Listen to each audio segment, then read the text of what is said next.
Our story begins with the city of Mecca. It is said that when Adam and Eve were first expelled from paradise, the two were separated, with Eve having landed near the city of Mecca and Adam having landed somewhere in the Far East. After many years of searching for one another, Adam finally managed to make his way down through the Arabian Peninsula to Mecca, and it was at the top of Mount Arafat, just outside the city of Mecca, where the two were finally reunited. Mecca is also significant because it is considered the first place on earth that God Almighty was worshipped alone. And so, it was at that very spot that Abraham and his son Ishmael built the first house of worship for God.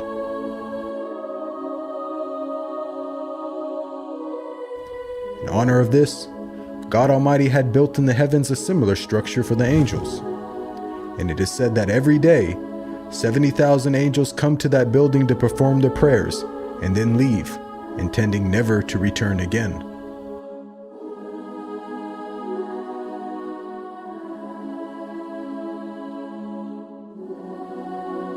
When Abraham and Ishmael had finished building the sacred house, there was still one brick that had to be put in its place. And so, Abraham sent his son Ishmael off to find a unique stone that he could put there.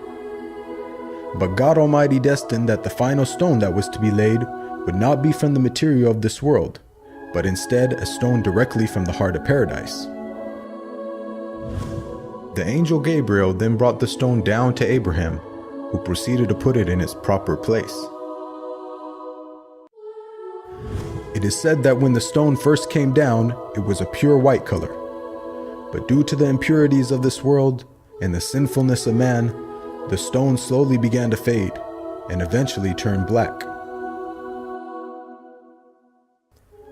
As time passed, the city began to develop, with the people of Mecca remaining upon pure monotheism, worshiping one God alone.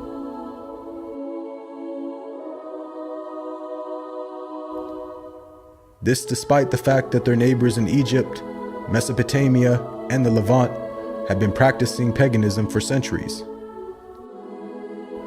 But this was all to change when a merchant by the name of Amr ibn Luhay had decided to conduct his business outside of Mecca. Amr then proceeded to journey northwards until he reached the lands of Levant. There, Amr would witness for the first time things like modern architecture, advanced literature, and of course, the practice of paganism. Amr was so impressed by all that he had seen that before leaving, he asked if he could take one of the idols back home with him. The people agreed, and so Amr took the idol and placed it along with the other goods and merchandise in his caravan.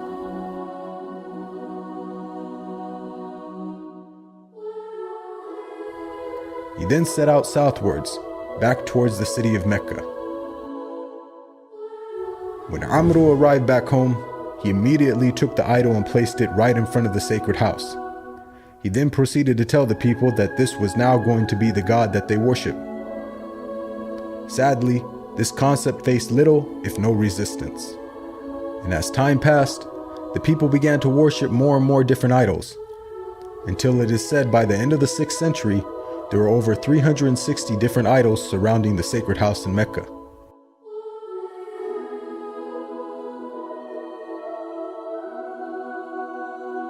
As the years passed and paganism became more prominent throughout the world, the people who still practiced monotheism knew that the coming of a new prophet was close at hand. And so, either through deductive reasoning or through interpretation of their holy text, many had concluded that the Arabian Peninsula was the most probable place God would send his new prophet. For at the time, the Roman Empire and the Persian Empire had extremely repressive governments and were hostile towards any type of rebellion, be it ideologically or politically. While the Arabian Peninsula, on the other hand, though also deeply mired in paganism, was a land ruled by tribal law and never had a real central government.